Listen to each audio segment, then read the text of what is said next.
I often forget that this doesn't just go to my personal Facebook page and to Creative Life Spiritual Center's Facebook page. It goes to LinkedIn eventually, it goes to YouTube, hopefully, and it goes to other Facebook pages that I've got for a business. So sometimes I just assume that everybody knows that the reading is from Creative Life Spiritual Center. It says so in the writing, but I don't know if people actually scroll down and read the writing, but it is there. It does tell you all about it. And it does tell you a little bit about who we are. And it does gratefully and honestly and with all due respect, it asks for people to consider contributing to our spiritual center. Obviously, it's not obligatory. We're not big on pushing, hey, you got to do this and that, you got to tithe and all this. No. But if now and again you are not members of our community and you find value in what we read, then it will be appreciated if you could just give us a small donation now and again. There's a lady minister in San Francisco, donations large or small. Well, I'm all right that I open it up. And by the way, as far as tithing is concerned, there's been a lot of misconceptions about it. So it's a number that came out of the Bible. I don't know where the number 10% came from in there. It's really arbitrary. And some people talk about tithing from your gross and some people from your net. If you're a business and you tithe from your gross, then you probably will be in negative territory every year, if most businesses anyway. So what I'm saying is this. If you choose to give to us, we really appreciate it. If you don't, well, that's okay. We hope that you get value out of these ratings anyway. And one way you can get value is by passing them on to other people so that they can get value. So that's my monthly pitch, I guess, in this regard. But bottom line is we are trying our very best to help the world be a better place. And readings like this obviously help you individually and as a whole in your journey through life. I would say your spiritual journey, but your journey through life, however spiritual you are or are not. So there you are. Today's reading is called Create Your Balance. And balance is something that came to mind because I had to get 4 new tires on our Mini, my wife's Mini. And now I'm going to have to get them balanced because right now the place I went to is not in a position to balance the tires. So there you are. So they need balancing. So everything is balanced. So what about human balance? Well, this is what a writer, if my mouse will be, sometimes my mouse just does not like behaving. No, it's still not behaving. No, it still isn't. This is weird. Here we are. First quote is from Jana Kingsford. I looked her up. She is an international coach. I don't know much else about her. Balance is not something you find, it's something you create. Balance isn't something that you just find, it's something that you create. And Ernest Holmes in This Thing Called You says, you are guided by love, inspired by truth, and your future will be what you make it. You are guided by love, inspired by truth, and your future will be what you make it. And that's from This Thing Called You on page 30.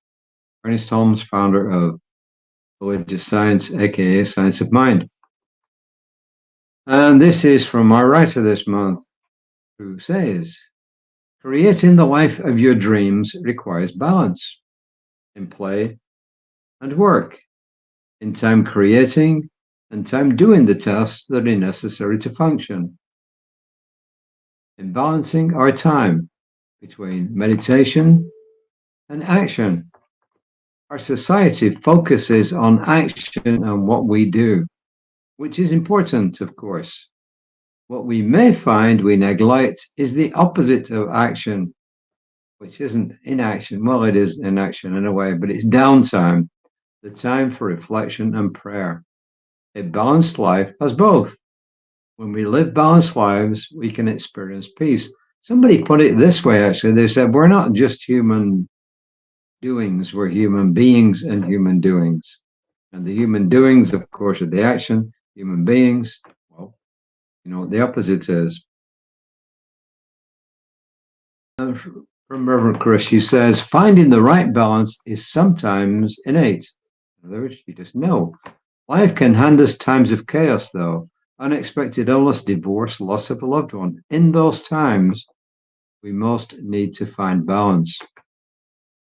And she says the best way to begin is by defining our values. We typically are not taught to live in harmony with the natural rhythms of the universe, the natural rhythms of our body, our family, and our community, and let alone living in tune with our values. Discovering your life's balance is a process of trial and error. Recognizing it is an ever-shifting dynamic. Recognizing it's an ever-shifting dynamic. I'll get it right eventually. We ride the tide of life's natural rhythms through experience, exploration, observation, and self-reflection. Learning to listen to the voice within rather than paying attention to external forces is a skill. It requires it feels counterintuitive when outside forces tell us what to think and what to believe. Today, he says, I invite you to rate how balanced your life really is. What can you let go of or embrace to live in harmony and balance with your lives? And obviously, it's a good time of the year to start looking at these things. Reverend Jesse on Sunday reminded us again that the whole objective of New Thought in general and Science of Mind in particular isn't to teach you what to believe. It's to teach you how to believe. Remember, belief is thought plus feeling. So living in balance is pretty good. And my wife thinks my life is out of balance sometimes because I take on too much, but it really isn't, because I do have downtime. I do like to take some quiet time on my own, preferably almost first thing in the morning. Very first thing in the morning that I do when I get up, and I put on my clothes that I wander around the house in, is to feed the inside cats, the three of them, and the four, usually four, sometimes two, sometimes three, but usually four outside cats. And then I like to go into one of our spare rooms, the guest room. The other one was set up as a massage room. And I like there to do my prayer for those who've asked for prayer, and for those I know, Barbara and myself and our pets. And then I like to take quiet time, some breathing, some time just being, and then I get on with life. And also, I do take time to play games, usually on my computer, but usually the kind of games that are more testing my mind than my skills with my fingers. So, for instance, Sudoku. I have a good Sudoku, a game that I play on my computer, and three or four others. So I do take downtime. I do some reading, and yeah, I take time off. Occasionally, I'll take a nap. So it's all about living life in balance. When you're in corporate America, it's not as easy. I'll grant you that. It really isn't. I remember my times in corporate America where it wasn't always possible to live a balanced life. But even then, I did try to meditate. So, and even when you're on business trips, if you're flying overseas on an 8 hour, 9 hour, sometimes 10 or 11 hour flight, if you take headphones with you, better, because they cut out the noise more, you can meditate to your heart's content.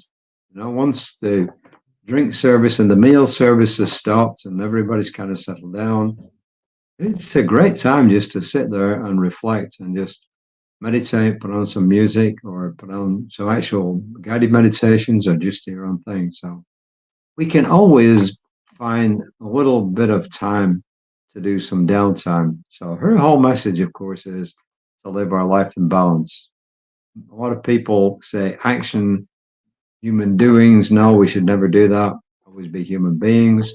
And then the opposite extreme, some people spend all their time in meditation and so on. But what we're saying is a balanced life is pretty good for you. And by the way, I do appreciate comments. I got some comments about the Foxes yesterday, about Emmett Fox, who was actually quoted, and Matthew Fox, who was a former Catholic priest who became an Episcopal priest because the Vatican didn't like his views on cosmos.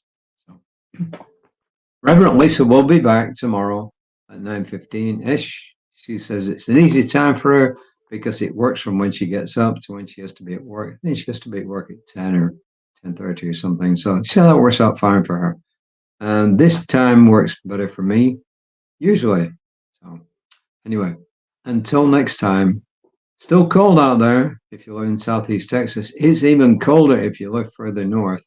And for goodness sake, if you live out on the West Coast, especially in the Los Angeles area, our prayers are with you because it's bad out there. And when things are bad, what do? We turn to prayer.